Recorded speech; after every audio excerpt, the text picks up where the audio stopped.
Olá, hoje eu quero fazer o comentário de um filme que eu gosto muito, muito, muito e que eu posso até dizer que talvez seja o meu filme favorito da vida, né? Me perguntaram e eu não soube responder outro que não fosse esse aqui, Pânico, de 1996, dirigido pelo Wes Craven, direção de Kevin Williamson. E antes de mais nada, antes de eu fazer os comentários, eu quero avisar que esse vídeo ele vai ter spoilers. Se você nunca viu Pânico de 1996, fique avisado. Vamos lá.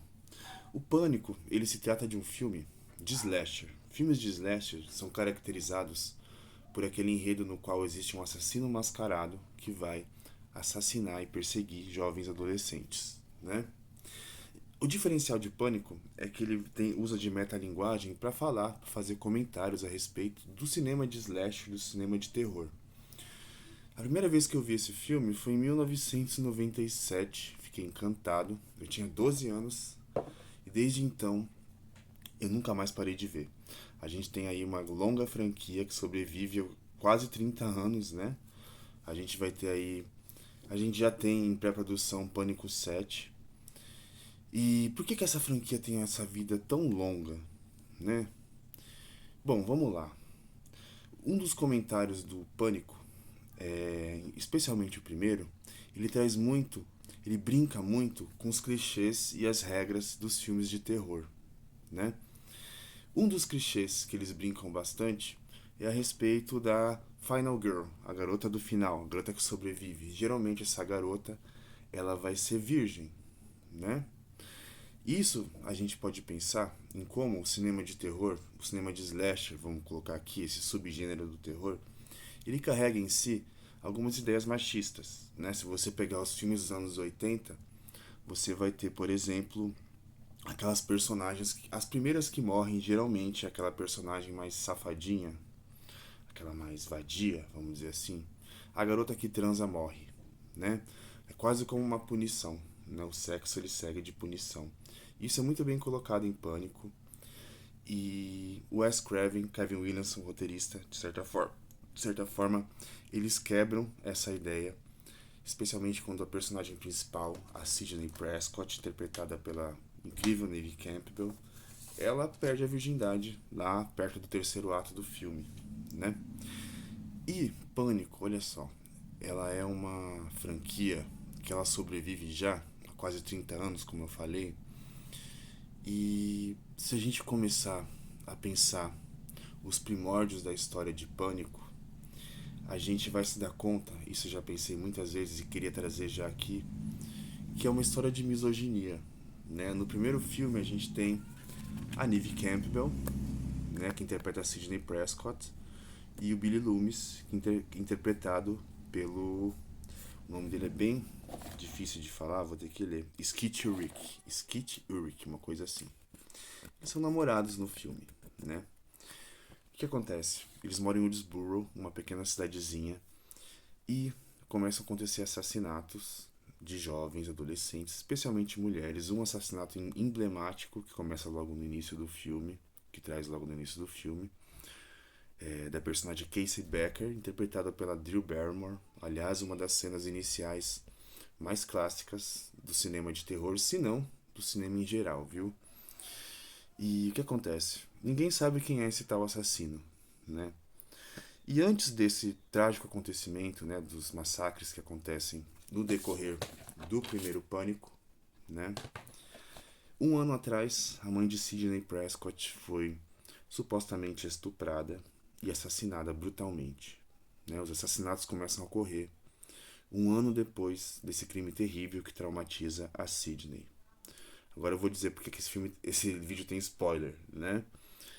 Na verdade, o assassino da mãe da Sidney e o assassino do filme é o namorado dela, Billy Loomis, né?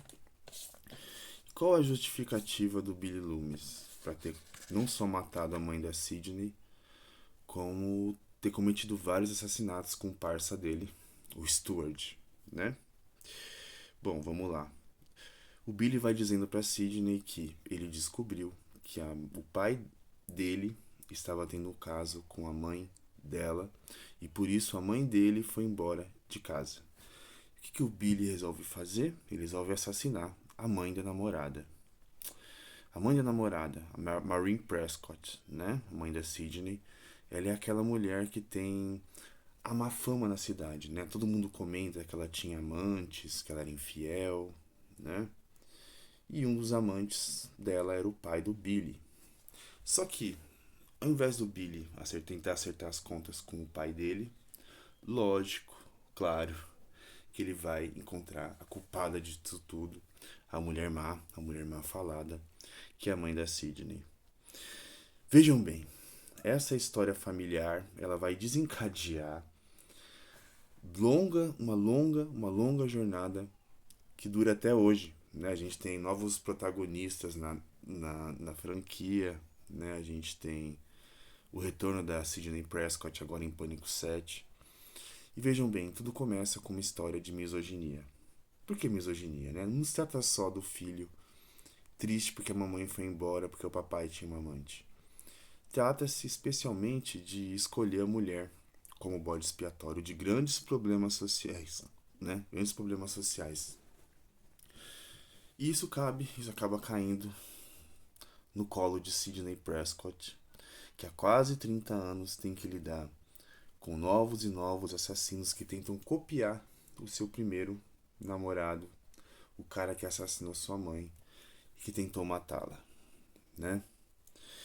Então vejam bem como o Pânico, apesar de ser um filme, vamos dizer, não tanto complexo, né? Ele vai trazer uma temática aí bem interessante para a gente pensar em como a nossa sociedade resolve escolher mulheres como espantalhos, bodes expiatórios, para falar de muitos problemas, muitas questões que dizem respeito a todos nós, né?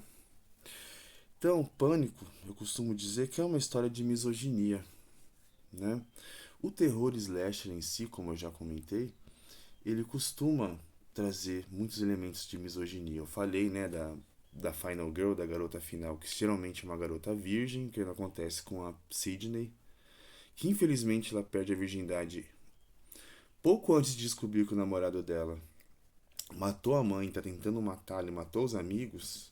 Ela perde a virgindade com ele e ele usa isso como um troféu também, né? Então, tem elementos muito ricos aqui em Pânico. Além de ser um filme divertido de assistir, apesar de ser um filme de 1996, é um filme ainda que envelheceu bem, né? Eu assisti de novo ontem, eu não enjoo, o elenco eu acho impecável, a direção do Wes Craven é impecável, o roteiro é impecável. É uma obra de arte, né? Sou suspeito a falar, mas é. Então fica essa reflexão sobre Pânico. Se você nunca viu Pânico e tá vendo esse vídeo agora, infelizmente você já tem um baita de um spoiler. Mas, se você já viu, eu indico, né, todos os filmes aí da franquia. Lógico que o primeiro filme é o meu favorito. Eu tenho uma memória afetiva muito forte com esse filme. Tem até aqui o CD da trilha sonora que eu comprei há uns 15 anos atrás. Gosto muito da trilha sonora. E é um filme pra gente aí pensar essas questões que eu trouxe, mas claro, um filme pra ver, pra se divertir também. E pra conhecer cinema de terror. Não sei se isso acontece nas faculdades de cinema, mas o Pânico é um filme que deveria ser obrigatório pra quem quer conhecer o cinema de slasher, os clichês do terror, e ver como esse filme revolucionou o cinema de slasher de terror nos anos 90, né? Então é isso. Quis trazer esse comentário sobre Pânico, porque eu gosto demais desse filme, acho que vocês perceberam, né? Então é isso. Até mais, até a próxima, a gente se fala.